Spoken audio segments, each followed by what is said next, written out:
Welcome to Awesome Movie Year, the podcast where we take a look back at an awesome year for movies, which is every year.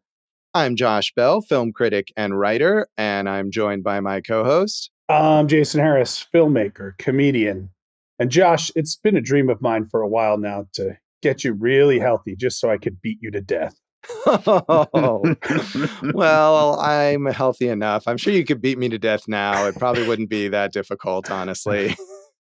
Cool beans. Yeah, cool beans. Cool We're not gonna do that bit, but we will talk about it, I'm sure. In this season of Awesome Movie Year, it's our 20th season, and so we are doing a retrospective, looking back at many of the years that we have covered in previous seasons, as we determined in our opening draft episode. So we are now here at the first of three picks from our producer, David Rosen. And what year and what movie did you pick for us this time, Dave?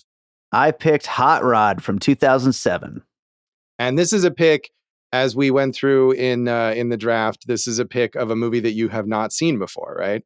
Yeah, absolutely. And it's like one of those movies that fits perfectly in the box of things that I love, and I just never got around to it. Yeah, I think Jason and I watched this together, and as we were watching it, I said to Jason, like, there's no way that Dave is not really into this movie, because you are right. It seems like everything that we know that you love from other picks that you've made on the show. So it is surprising that you had not seen it. I know. And I didn't really get into the whole Lonely Island thing for a while. And that's part of the reason why it's taken me so long to get to this. And they finally won me over. It was Spring Break Anthem when I finally was like, okay, these guys are pretty funny. And then I went back and watched Pop Star and was like, oh, this is amazing. But I haven't loved everything they've done. So I've been kind of slow to like catch up over the years. Yeah, I'm, as I'm sure we'll get into more, I'm not really a fan of theirs, even though it seems like the kind of thing that I would like also. But most of the stuff they do, I don't really find funny. When I was touring colleges, 2008, not to go to college, but doing stand-up comedy at colleges, Lonely Island was all over it, man. So, and, I remember my brother telling me once he was on spring break and just everyone was yelling, I'm on a boat. They have quite prevailed into getting into the fabric of pop culture for quite some time. They have. And I mean, they were there, I think, at this point as well. Looking at the coverage of this movie, a lot of it not only mentions the fact that Andy Samberg, the star of this, was kind of a breakout on Saturday Night Live, and the other two Lonely Island members, Akiva Schaffer and Jorma Taccone, or Jorma, Jorma Taccone, were both writers on SNL. But the fact that they had made all of these digital shorts that were viral online, there's a lot of, these are the first online stars to become movie people or whatever, which probably wasn't true, but they might have been the most prominent at that time because of the SNL connection. So certainly that was something that was well known at the time. And that's how they broke out on SNL also, with the digital shorts, and, really kind of, they were the first YouTube stars of SNL, I would say. Yeah, I think that is the thing. Is that those digital shorts, and we see that now all the time, right, on SNL, that so many people don't watch the show as it airs, but they'll watch select sketches. This is what I do. You watch select sketches online afterwards, and this was, I think, the first instance of that, where people were going on YouTube and watching those digital shorts without necessarily watching all of SNL, and that was how they built a following. Yeah, I mean, there's a long tradition of like kind of short films in Saturday Night Live. Albert Brooks they basically said, will you do something for the show? And he's like, I'll make short films for you. And he made a lot of funny short films in the 70s. Adam McKay and Will Ferrell, big SNL digital shorts. And these guys kind of took that format, not the format of the way they shot the shorts, but like just an SNL digital short in black and white overhead, just to kind of let the audience know they were about to see something different than the rest of the show. Right. And speaking of Will Ferrell, this was originally intended as a Will Ferrell film. Pam Brady, the credited screenwriter, wrote this for Will Ferrell, but he, I guess, passed on it. And then Lorne Michaels, SNL producer, eventually decided to give it to the Lonely Island, I think, as he was seeing that they were potential breakout stars from SNL. And they are uncredited. I don't know why they don't get credit for having rewritten the script along with Seth Meyers, but they don't. And Pam Brady is the only credited writer. Right. I mean, basically, so I listened to their podcast, The Lonely Island and Seth Meyers podcast. They have 2 episodes on Hot Rod, and they were saying like the script was already funny, but it was like it would have been just doing like a Will Ferrell impression. You know, you could see that it was written for him. And so what they did is kind of steer it more towards their comedy. But what was really interesting is they said the script was really funny, but the shape of it didn't necessarily work. So they turned in a draft where they just worked on the comedy of it, right? The jokes, and the bits. And the studio loved that. And then they said, cool, we're going to go back and do another draft and like work on the character pieces and the heart and all that stuff. And they got through about 50 pages and the studio was like, stop doing this. You're ruining it. You already had it. So. Yeah, well, I mean, that's not entirely surprising because the character beats and the structure are pretty weak here. And if anything works, I think I didn't particularly find it funny myself, but if it works, it is because they're bringing their particular sensibility to a story and characters that are not particularly engaging. Well, I don't need to fight you on the character beats, but you can't tell me this is a structurally unsound movie. It's very clear. There's a goal at the beginning. There are obstacles throughout, and there's a big ending. You know, like this is a classic 3-act structure, hour and a half straight down the middle. I don't know what you're looking for, bro. What do you want here? Big twist ending? No. I don't want a twist ending, but I feel like it's too straightforward in a way. It's one, yeah, you're right. It's building toward one goal, and along the way, they just do the same things over and over and over again. There's no, I mean, I think you need a character arc that's part of your plot. And I mean, the only kind of subplot we have other than Rod's goal to stage this big stunt is his potential romance with Isla Fisher's character, which is completely underwritten to the point where it might as well not even be there. So yeah, I mean, it's emulating kind of an underdog sports movie structure in a very lazy, easy way, but I wouldn't say that it's like tightly plotted. All right. You've made a fair argument, Josh. I'm going to let this one slide. All right. So despite this being kind of teed up as the big breakout for Andy Samberg and The Lonely Island from SNL, it was not a success at the box office. It grossed $14.4 million on its budget of $25 million. So not like a huge budget movie. I don't know where that falls within the range of SNL movies. Technically, this is maybe not an SNL movie because it's not based on an SNL sketch, but certainly produced within that realm, but not a success and not a big success critically either. Even with audiences, it got a B- cinema score, which doesn't seem that bad. But as we always say about cinema score, that's the polling service that is asking the people who go right away to see it when it first opens, the people who are most excited about it. So even a B- is not great from the people who really wanted to see it the most.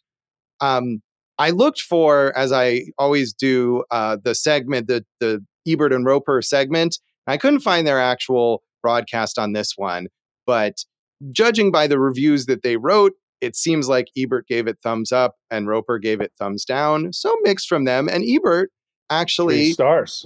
Yeah, he was a fan of this. He said, Rod is played by Andy Samberg from Saturday Night Live, who, on the basis of this film, I think, could become a very big star.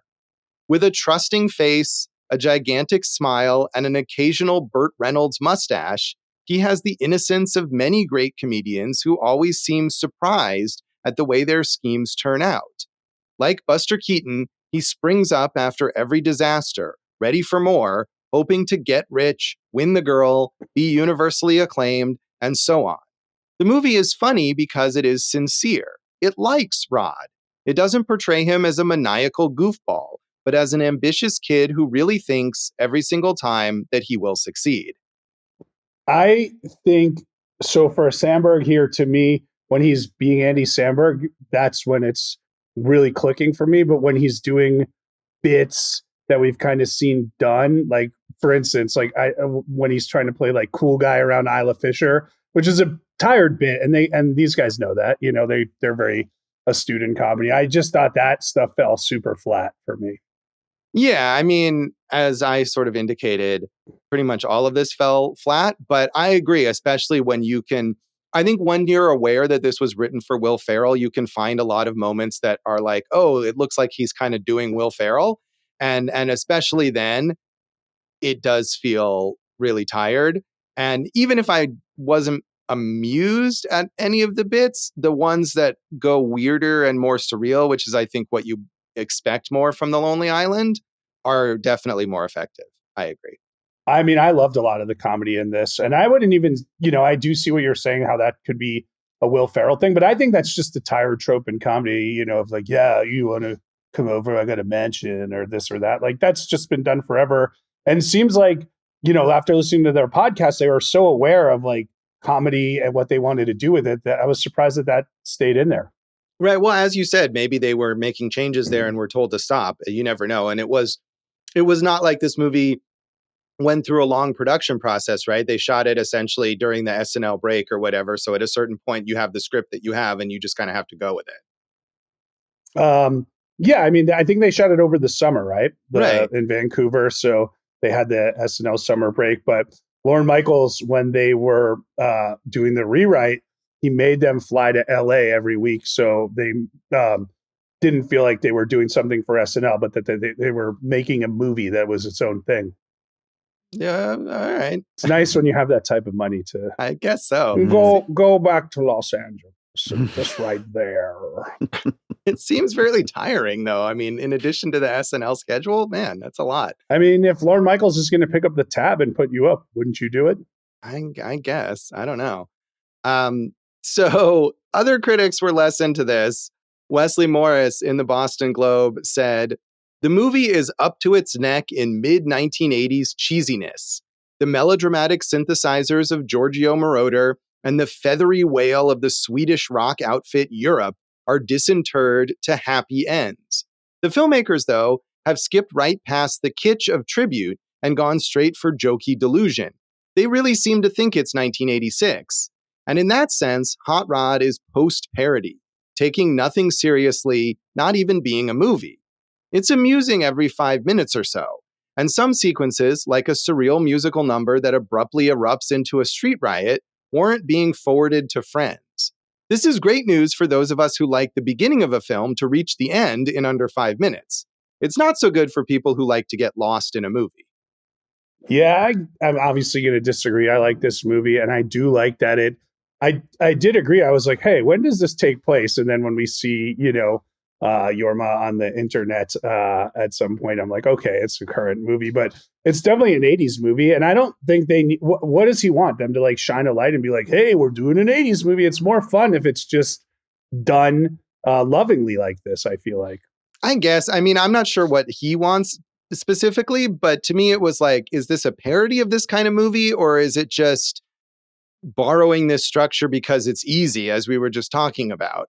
And I feel like it doesn't do much with the idea of making fun of this structure or this style. And so it just feels lazy and obvious, I think, a lot of the time. So Josh, I have to disagree with you. I mean, it's an 80s movie done today. I love that idea. Like, I mean, I'm always working on ideas like that. I literally have a script that's kind of similar where you're like, hey, let's take something that we loved growing up, but just kind of do it in our own way. I don't think it's a spoof or a parody. I just think it's like a cool 80s movie done in 2007.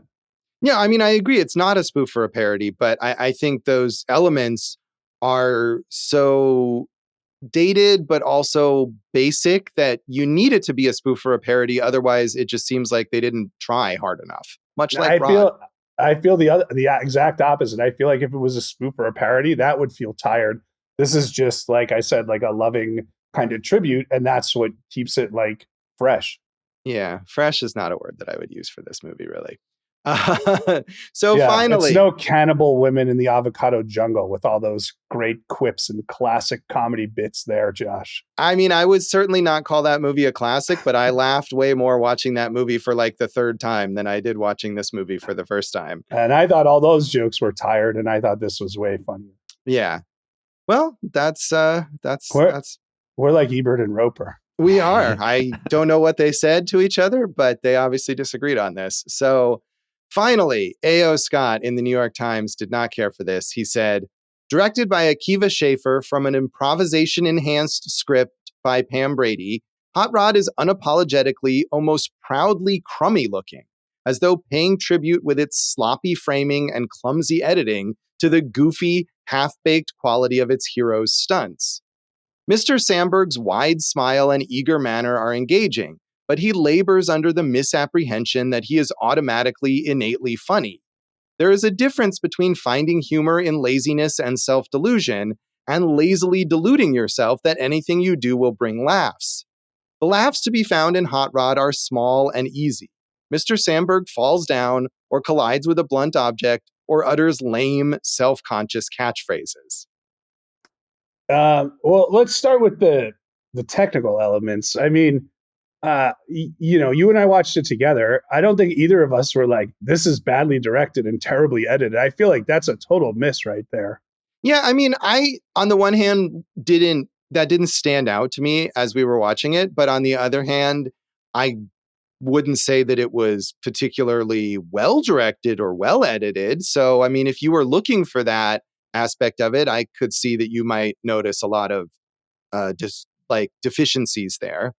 I'm definitely more interested in the second part of that, where he's talking about Samberg as a leading man, whereas, you bring up Will Ferrell, and Will Ferrell can basically make anything funny, right? Just doing whatever he does. And I do agree that Samberg, is way better when he's kind of pushed by the material. And that's like why Brooklyn Nine-Nine was so successful, because he was playing, something honest in the scope of a really well-written show with an amazing supporting cast, and he held up his end, obviously. Right. And I really like Brooklyn Nine-Nine, and I agree with you that he is really effective there in that ensemble and with that writing. And here, I don't know that I think A.O. Scott is being a little too hard on him, that he is just like showing up and assuming everything will be funny. I think he is trying to craft humor out of the lines, even if they're not necessarily inherently funny. But to me, and I'm mixed on Will Ferrell, to me, one of the weak points of Will Ferrell is kind of what you said, is that the idea that he can make anything funny. And I feel like a lot of times what Will Ferrell does is he just like says things loudly and in a goofy way and assumes that will be funny. And for a lot of people it is, but maybe that is one of the vestiges of this being a Will Ferrell movie, that certain things in this, it's like, oh, well, if Will Ferrell says this, it'll be funny. And it's not when Andy Samberg says it. Well, the Lonely Island guys said that they were trying to make Billy Madison or Wet Hot American Summer, right? Two movies that I think Dave and I both love. Easily the weirdest Sandler comedy, his first one. And, Wet Hot, I think Josh, you're a Wet Hot. I know we talk about it all the time, right? I like Wet Hot American Summer. And I mean, that's far weirder than this. And I think they needed to push the weirdness like way further in order to capture that. I mean, I would have loved that because I love the weird and stuff like that. So the studio wanted something more like Dodgeball, which is also a funny movie. But I think they're saying they want, like, with Dodgeball, it's that clear like 80s structure of like, guy has girl, guy loses girl, guy needs to succeed to get girl back. A sports movie, that type of thing. So, maybe there were some compromises there that didn't necessarily match. But yeah, I mean, Samberg is, look, he's a good, successful actor, and that's what he is. He's an actor as opposed to just a slapsticky comedian, I'd say. Right. And I mean, I think also a lot of the coverage of this was the speculation of is Andy Samberg going to be a movie star? And I think the answer to that was no, Andy Samberg did not become a movie star. But I also think that that's better because, as you said, he actually, he's a good actor. He's good, especially in ensembles like on Brooklyn Nine-Nine, and he is funny. But things that are just focused on look at Andy Samberg and how funny he is for 90 minutes don't work. I think he is very smart about that too, because when he left SNL, he was super hot, right? And he probably could have done, he did like That's My Boy at some point, right? And that was like, but he probably could have done 8 of those. And he was like, no, I'm going to find a cool project for me. And like all 3 of these guys have been very smart about how they curate their careers, I'd say. Yeah. I'm sure we'll talk more about that later. So Dave hadn't seen this. Jason, had you seen this before? I had not seen it in the theater, but I saw it. And so this is my second time. And Josh, you might have known by my various laugh out loud moments that I liked it better this time even. Yeah, I did hear you laughing as we were watching this. Jason did not hear that from me, however. And I had not seen this.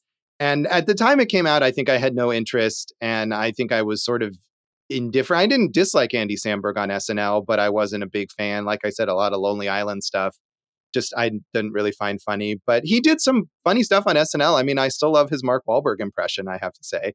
But I never saw this in the theater, and I never seemed to feel like there was any reason for me to catch up with it. I didn't like Popstar, which was their other big Lonely Island collaborative film.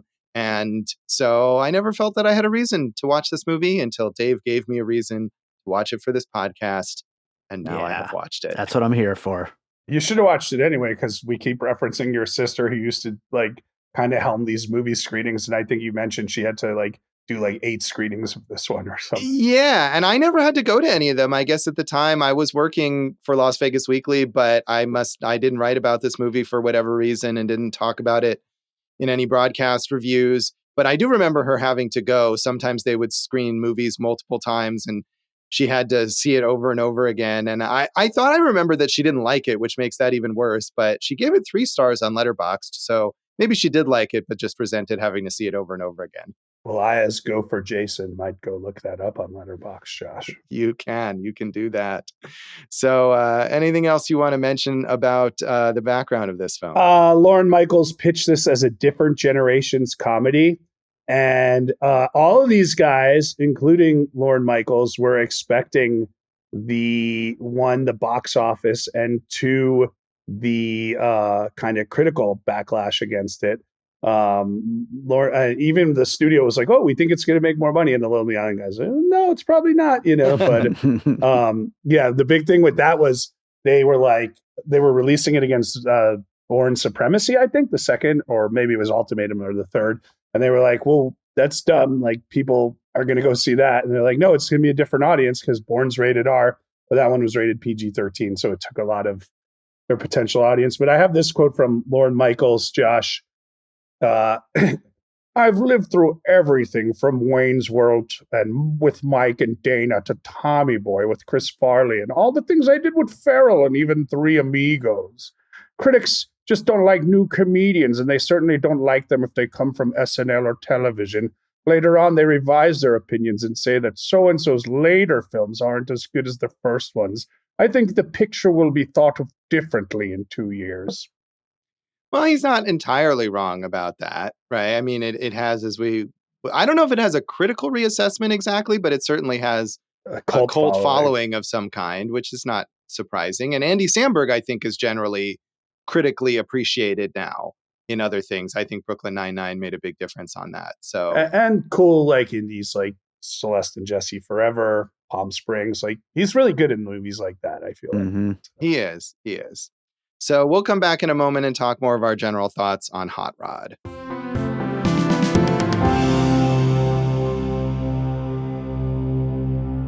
Welcome back to Awesome Movie Year. In this episode of our retrospective 20th season, we're talking about 2007's Hot Rod, picked by our producer, Dave. And Dave, as we've said, this is the kind of thing that you love. Did you love it as much as you hoped you would?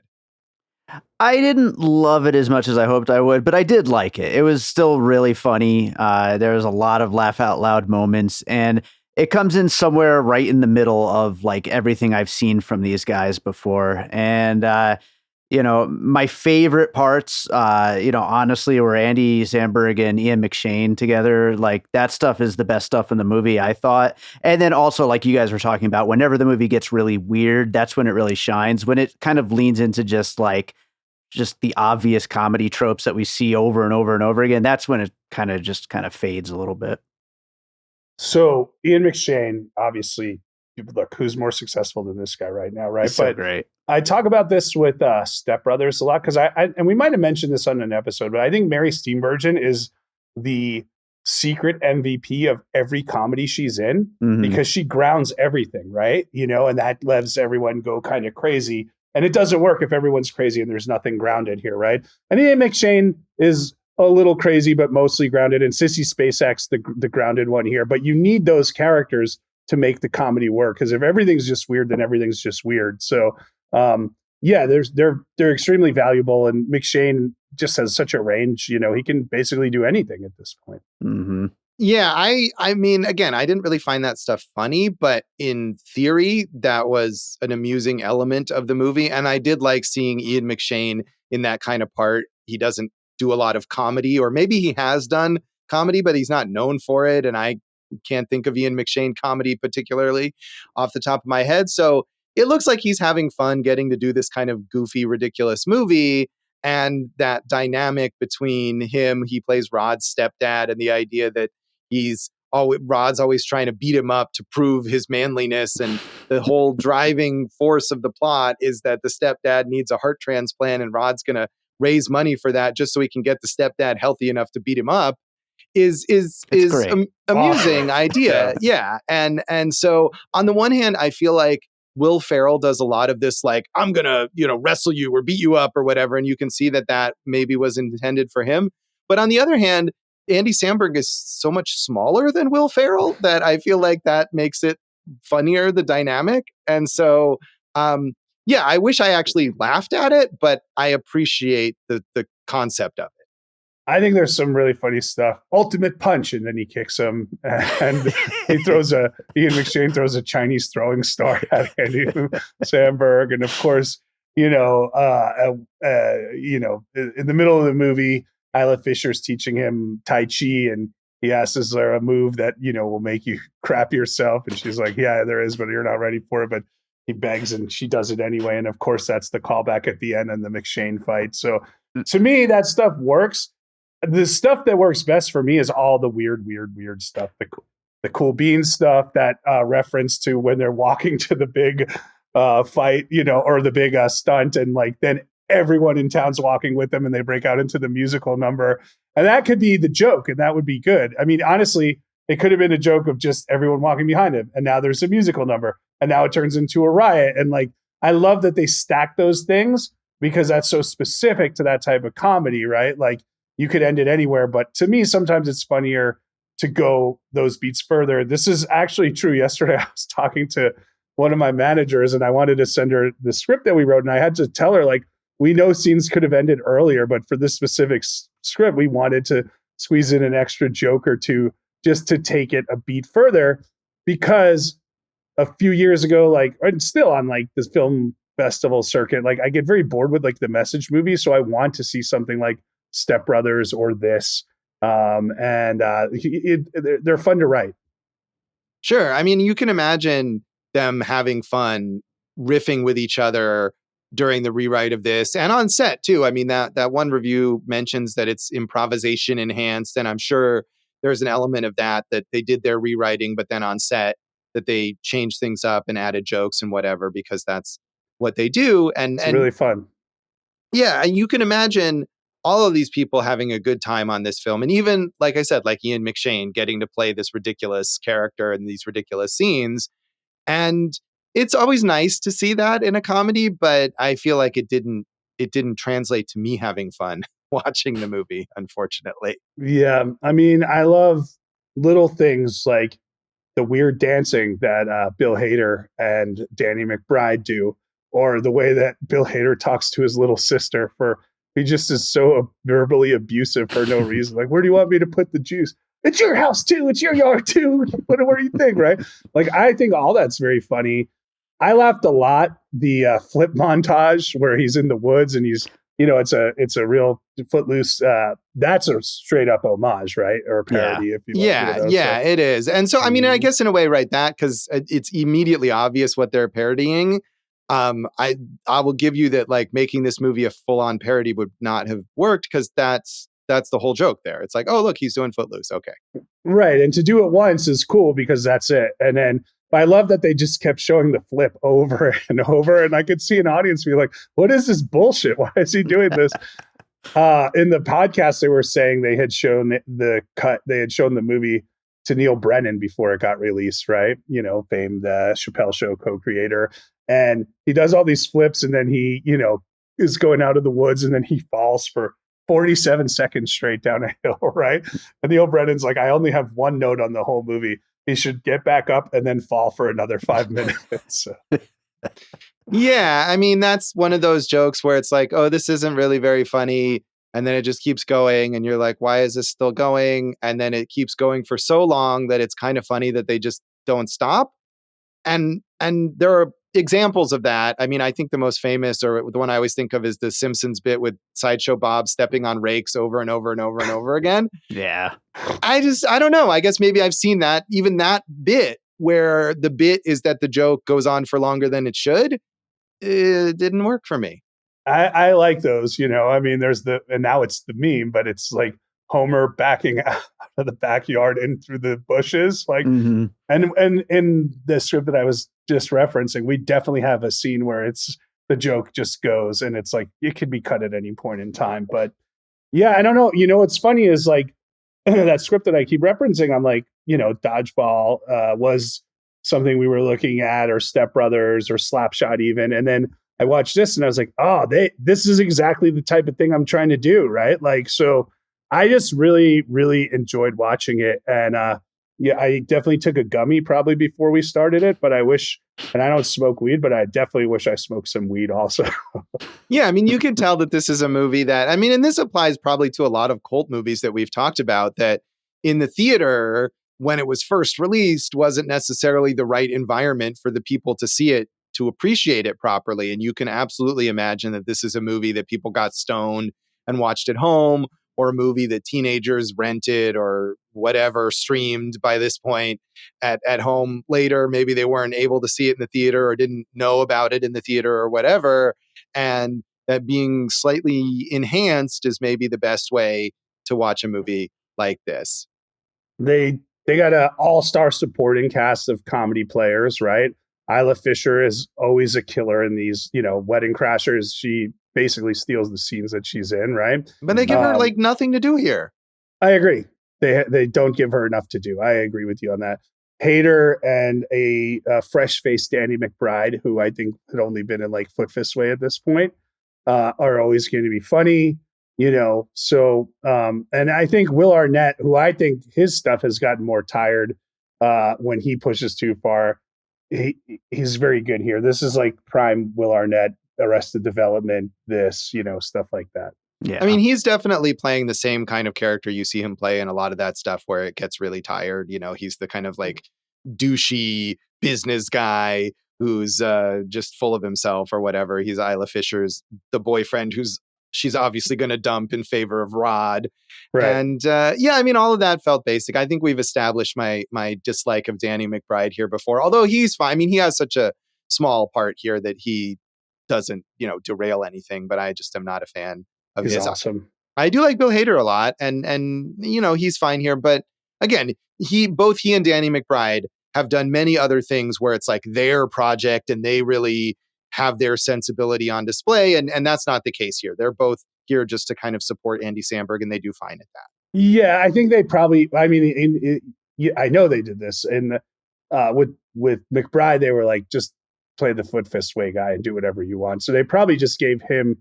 Like you said, they gave everyone free reign to probably improvise however, but that's, how you get that, like, man, I didn't sleep well last night. I had a dream, I had to fight all these wizards, and then I had sex with 100 of their wives, like that stuff.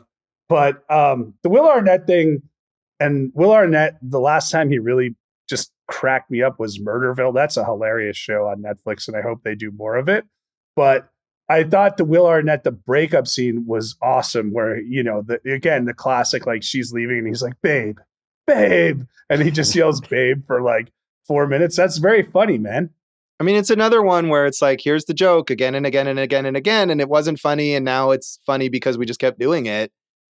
No, there's a little more to it than that. Yes, part of it is that, but part of it is the kind of iterations of the way Will Arnett does it. Yeah, he finds new ways to say babe. Like as it's going on way too long, obviously, but he keeps finding new inflections for it. So, Yeah. Also Murderville, not funny. Yet again, cannibal women of the avocado jungle. Laughed more watching that.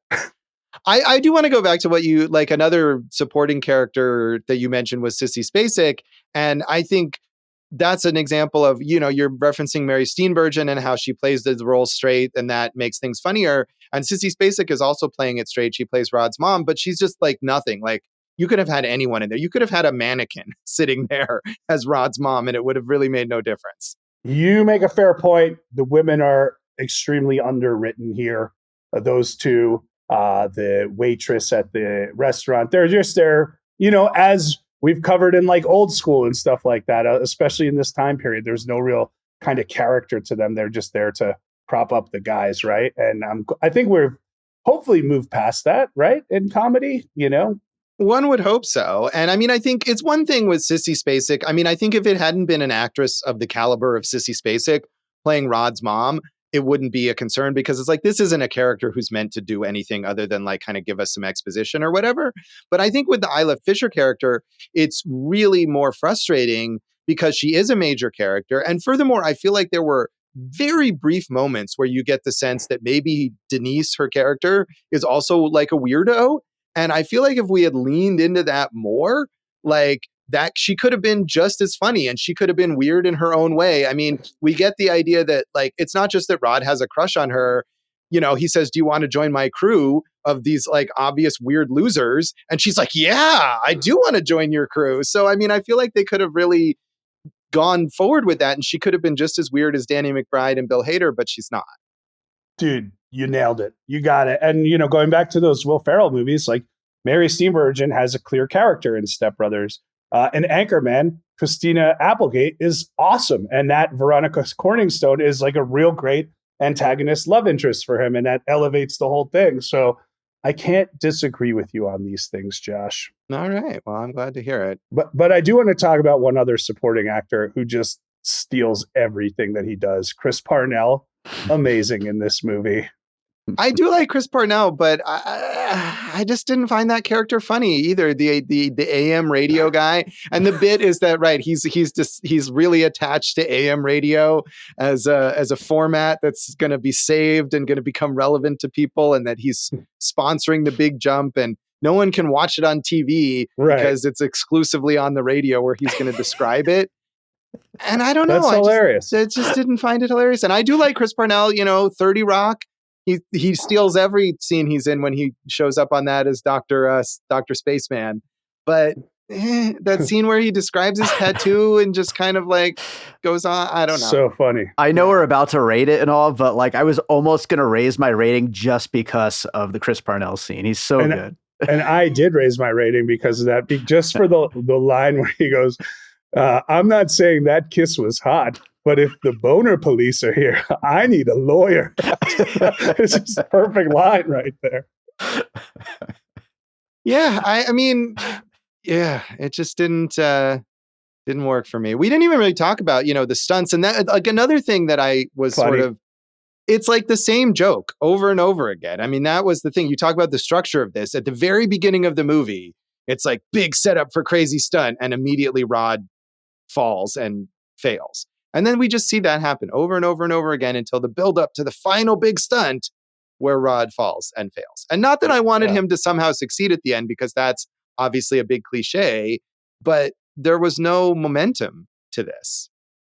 I mean, your criticism is valid. It's just when I laugh at all those things, I can't say that they're not funny. It's like when I went to see Jackass, the movie in the theater, like, I just laughed my ass off, man. I can't not like it if it's so funny. Right. Well, I mean, and that's, of course, the thing about comedy that's obviously subjective. I literally was there. I can't argue like, oh, you didn't laugh. This wasn't funny. You didn't laugh at it. I know you laughed at it. And she would take that stance. Right. You did not laugh at that. It's impossible. I mean, I've reviewed so many movies where I've sat in a full theater of people who are laughing uproariously, and I'm just completely stone-faced. And it's like, I can't argue that people didn't laugh at this. All I can say is, here's my response to it. And I mean, it goes back like vice versa on the Cannibal Women movie, right? Where obviously you weren't laughing and I was. I mean, it's of course completely subjective, but I do think that there's a lot of weaknesses aside just from the fact that I didn't personally find this funny. But you probably would have liked it better if it was directed by Douglas Bubble Trousers. Right, that was another random reference going on in this movie. Wait, speaking of random references, when we were watching it, Josh, in Jorma Taccone's bedroom, there was a weird poster of a movie with two guys with like their pants down and they're looking through their pants, and you're like, what is that? I'll tell you what it is. It's a 1980s movie called The Whoopee Boys, and it's a real movie that they just like licensed. They were like, hey, what do you guys have that we can put on the wall? And they found that one. And I think Paul Rodriguez is one of the stars. So maybe we'll cover The Whoopee Boys one day. Hell I yeah. sure hope so. That sounds like a movie that Dave would be up for watching. I'm down. Yeah. Speaking of things that Dave's up for, can we talk about Europe? Yeah, I was wondering, did they mention in the podcast why there are like 8 Europe songs in this movie? Yeah, and you know the guitarist from Europe did the score for the movie, Trevor Rubin, right? I didn't realize that. Nice. Yeah. Is he the guitarist from Europe? I thought he was from a different band. I think he's a guitarist from Europe, but they No, basically he's from Yes. Oh, well then I'm an idiot. Close enough. I don't think I'd rather listen to Europe than Yes at this point. I'm over that. So. Yeah. That endless prog rock stuff. Yeah. Although they did later on, they did a lot of cheesy 80s rock type stuff as well. It is a great soundtrack and score, though. All that music. It made me want to throw on a playlist or something. I haven't listened to any music like that in forever. So what they said was, can we have a soundtrack that's already been a completed album? Can we use that to soundtrack a movie, right? And they went and they like picked one Europe song, and then I think they ended up with 8 Europe songs in there from something like that. Yeah, it's a lot. But they don't play the final countdown ever, do they? No, I don't think so. And so kind of interesting. Yeah, I mean, I love this kind of music, like 80s hair metal, and not only the obvious bands, but a lot of the lesser known ones as well. But I was not familiar with all the Europe songs really that they use in this movie. I certainly know the final countdown, and I think there's one other kind of like power ballad that they had that was a big hit that I would have recognized as well. But Carrie is the one that's a love song that's also not in this movie. How does that one go? I'm not going to sing it for you, but you would probably recognize it if you heard it. But I loved the music and the song as well. That's not a Europe song though, but that's in that big ridiculous musical number that turns into a riot. You're the Voice by John Farnham, who I had never heard of, and that was a great like super cheesy anthem. So I did appreciate that. It made me want to go listen to more Europe. Yeah. Did you go listen to more Europe? No, I didn't. But I might someday. Maybe I'll be on those 2 songs that I'm familiar with, because I do enjoy that music. I had a radio show in college that was a heavy metal show, and I always made sure to have hair metal in the mix there along with the more respectable stuff. So you just said you also like the lesser known ones. You want to throw us a recommendation on? Something. See, like now LA I'm gonna. Guns? Yeah, LA Guns, sure. Mr. Striper? Big. No. Mr. Big, do they count as that? Because I only know Mr. Big from I'm the one who wants to be with you. That's the reason, because that was their only big hit, was that ballad. But they have a lot of good, harder rock songs. And the thing about Mr. Big is that they were sort of like a super group of these guys who weren't really that famous, but were all really, really, really good musicians. And so there's a lot of great musicianship in Mr. Big stuff, including their later work with Richie Kotzen on guitar, replacing their original guitarist, who also was a replacement in later Poison albums before CC DeVille returned. So shout out to Richie Kotzen. Poison without CC DeVille isn't Poison. Let's be honest here. I will say the one album that Poison did with Richie Kotzen on guitar instead of CC DeVille, Native Tongue, I quite like. Yeah, but do you like it more than Fallen Angel? No, Fallen Angel is great. Fallen Angel. Nothing but a good time. Yeah, Nothing But a Good Time gets a little repetitive, but Fallen Angel is one of my favorite Poison songs. So look out for an awesome hair metal year coming soon. Yeah. Talk Dirty to Me is an anthem. That's a good one. That is a good one. Yeah. Poison had 4 or 5 good songs. Fallen Angel, like we said, Love on the Rocks. There's a few good ones in there. So. Yeah, I definitely have multiple Poison CDs in the other room here. So. Have you guys seen Bret Michaels and/or Poison live before? I have seen Poison live, and it's not so good now. Yeah, a lot of these bands. That'd be a disappointing.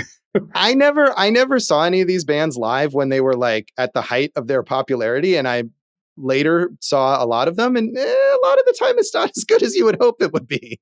And a lot of that is because it was such a spectacle back in the day. But It's funny because Josh and I both covered live music, and I know we're going off on a tangent here, but I covered a lot of like the 80s bands, like the new wave bands, and they were awesome live because their music was so out of the mainstream for like 20 years that they just had to keep rocking and rolling in like bars, and they just were crisp.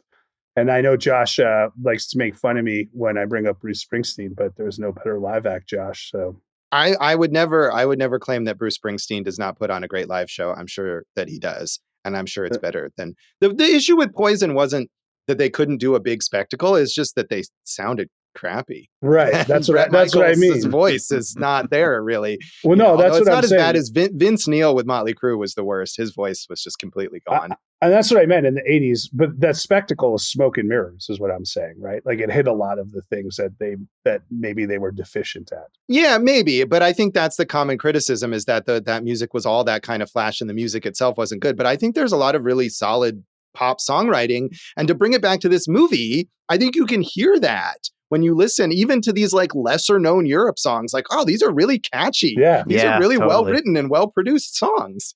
Yeah, I liked them. Yeah. So on that note, should we rate well, this?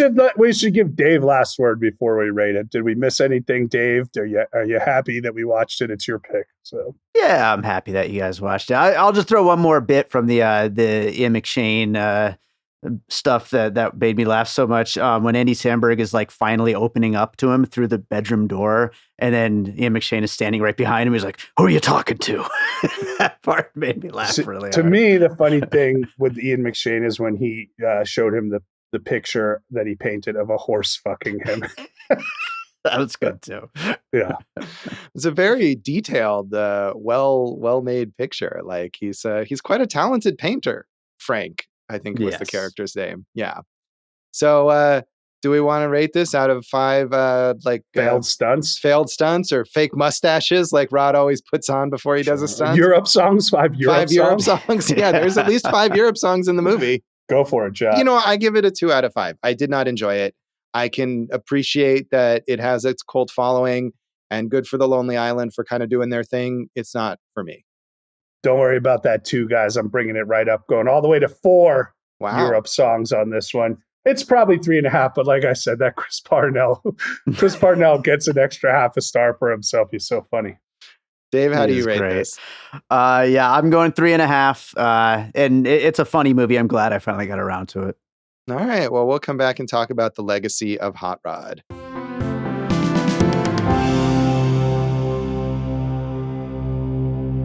Welcome back to Awesome Movie Year. In this episode of our retrospective 20th season, we're talking about 2007's Hot Rod.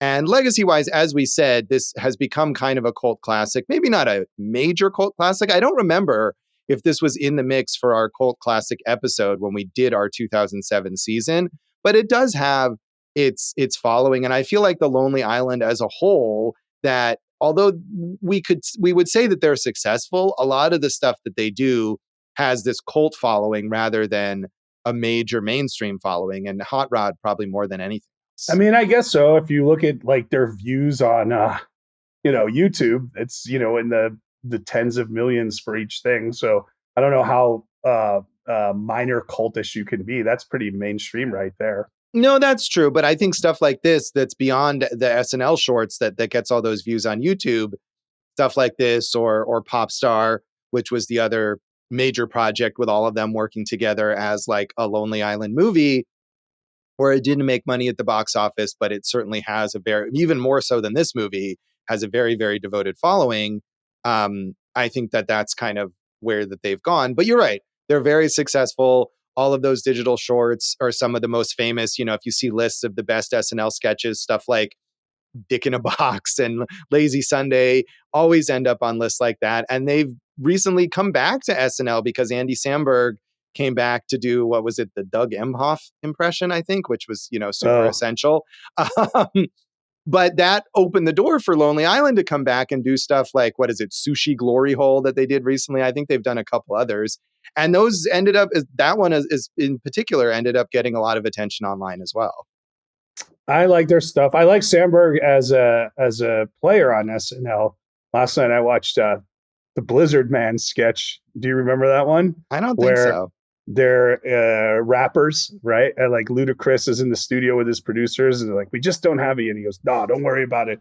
I got Blizzard Man coming in. We're gonna kill this thing, right?"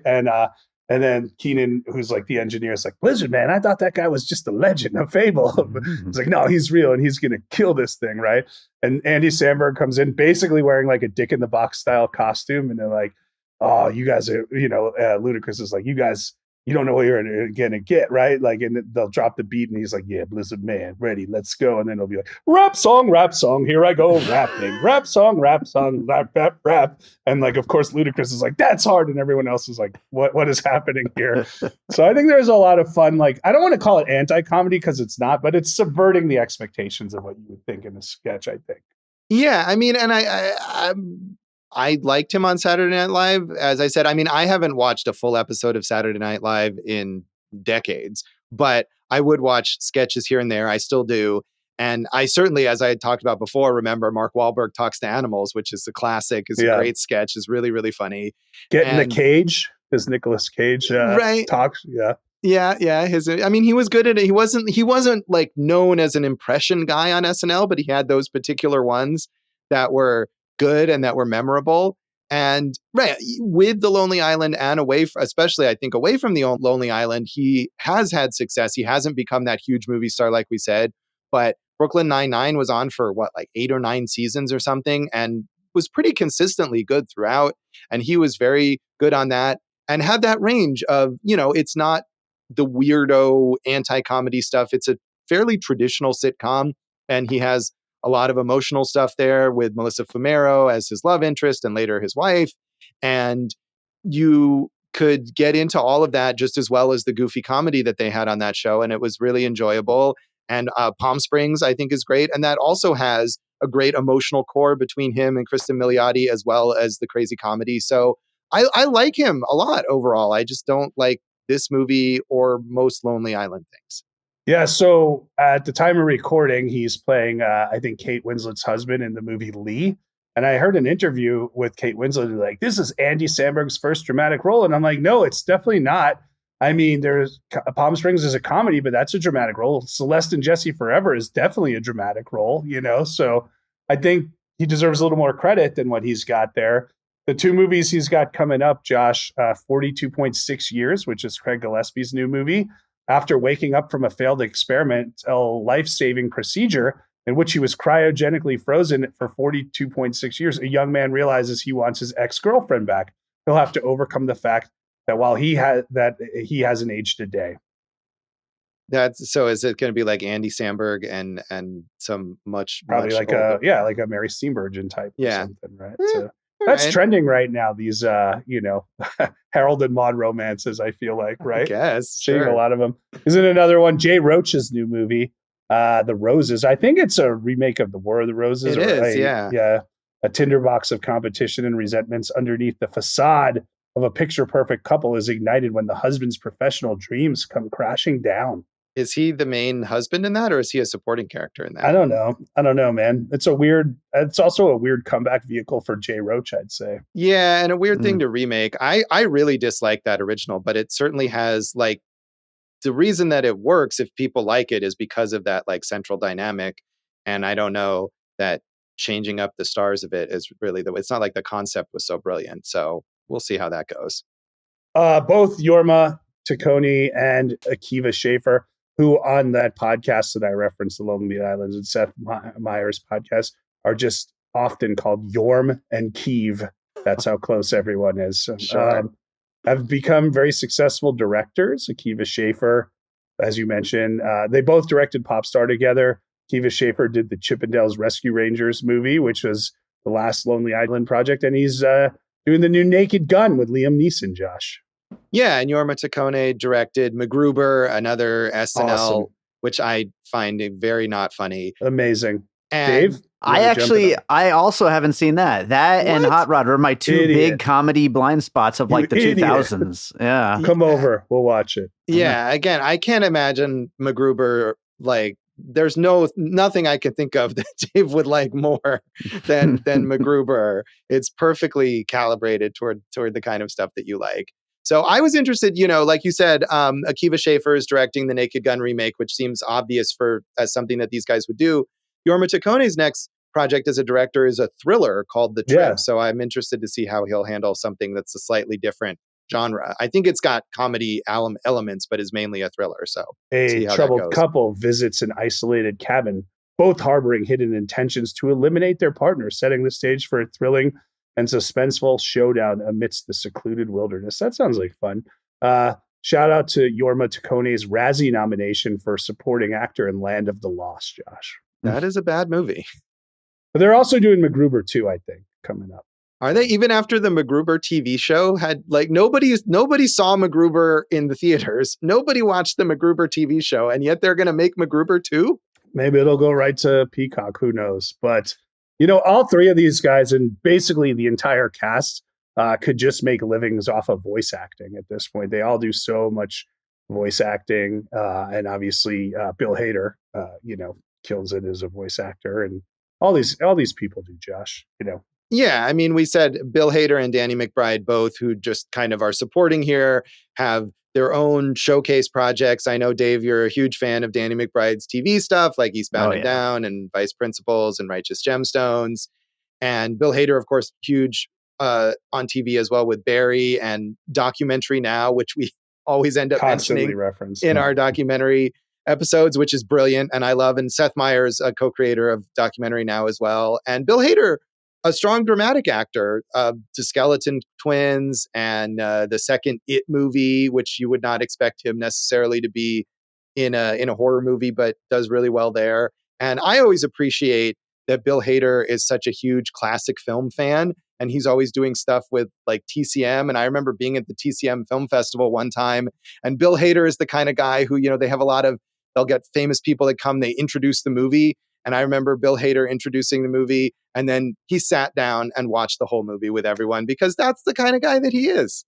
I thought you were going to say he introduced it as Ben Mankiewicz because he's such an amazing impressionist that he could do that. So he could, but I think the thing is that no, he introduced it not in a comedic way, but in a genuine, like straightforward way because he just loves old films and is really knowledgeable about them.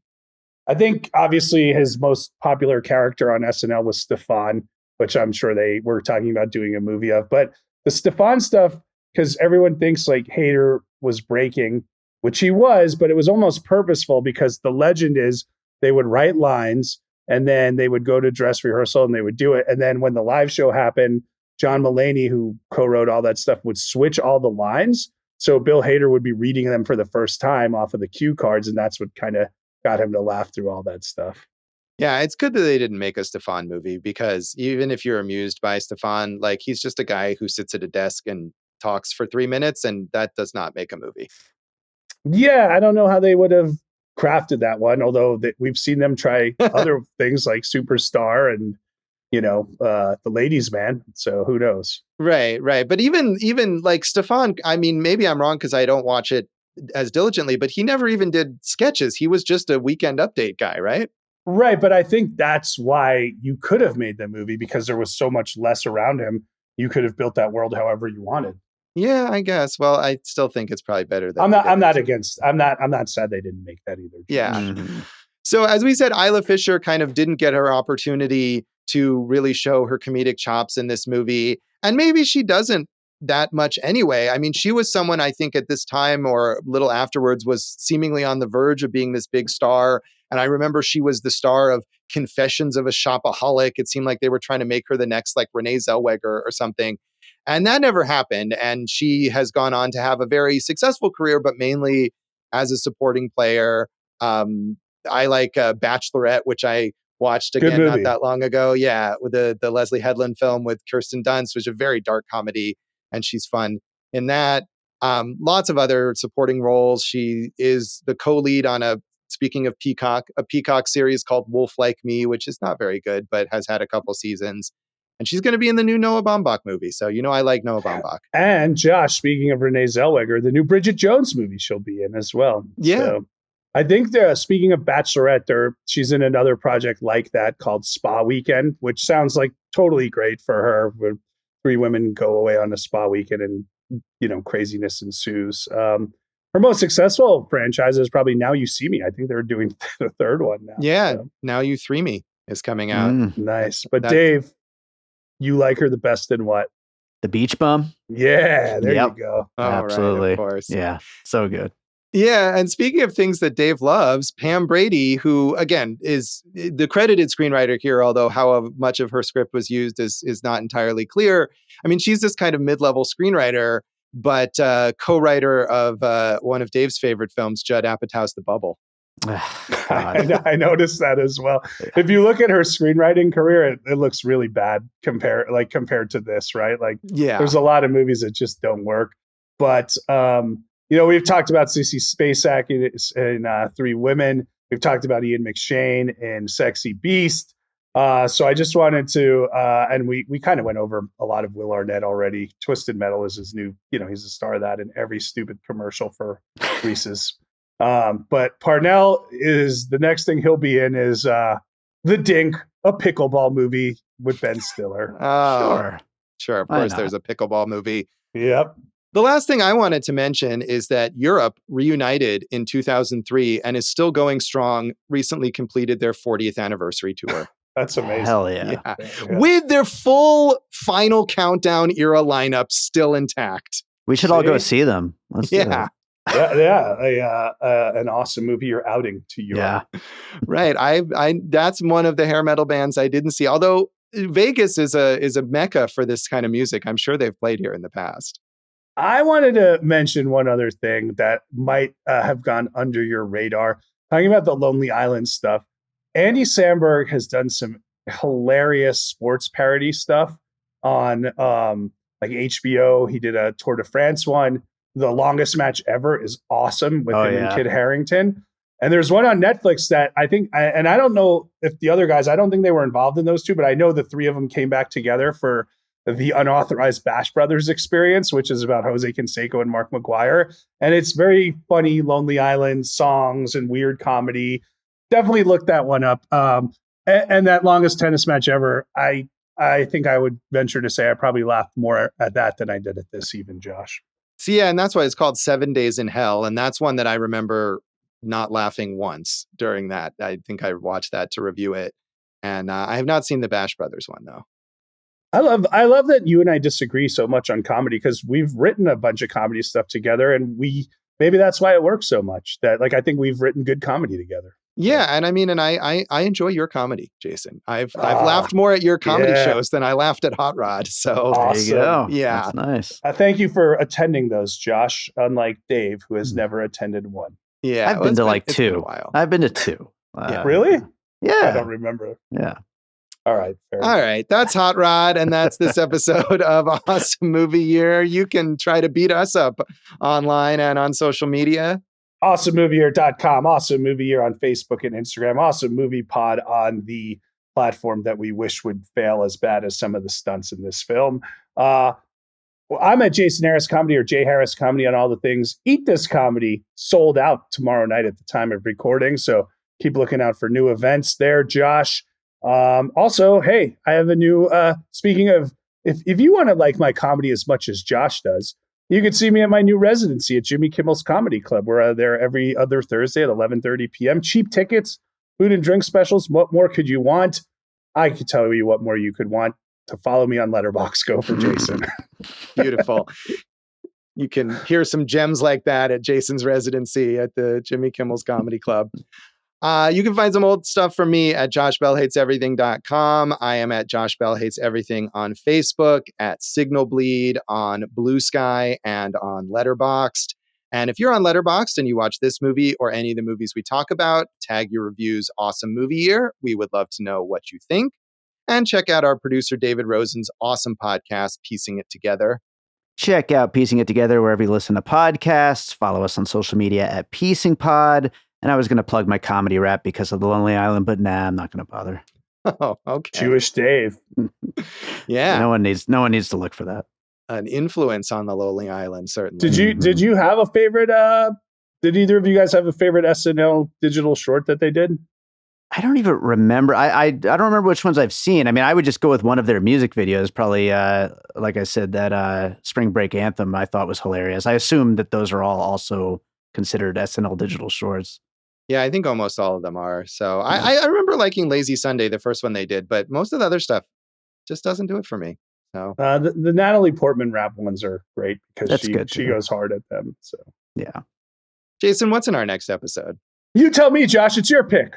Yeah, I guess it's my pick again. I don't know. This whole draft thing still confuses me, but we're back to me. So I picked from 1975, a movie that I have not seen, although I've seen a lot of other work from this director. It's Dario Argento's Deep Red. So tune in next time for that. And thanks for listening to Awesome Movie Year. Thank you for listening to Awesome Movie Year. Make sure to follow Awesome Movie Year on Facebook, at Awesome Movie Pod on Twitter, and at Awesome Movie Year on Instagram.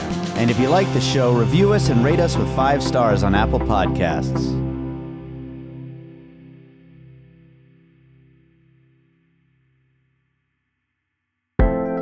An All Points West production, produced by David Rosen in Las Vegas.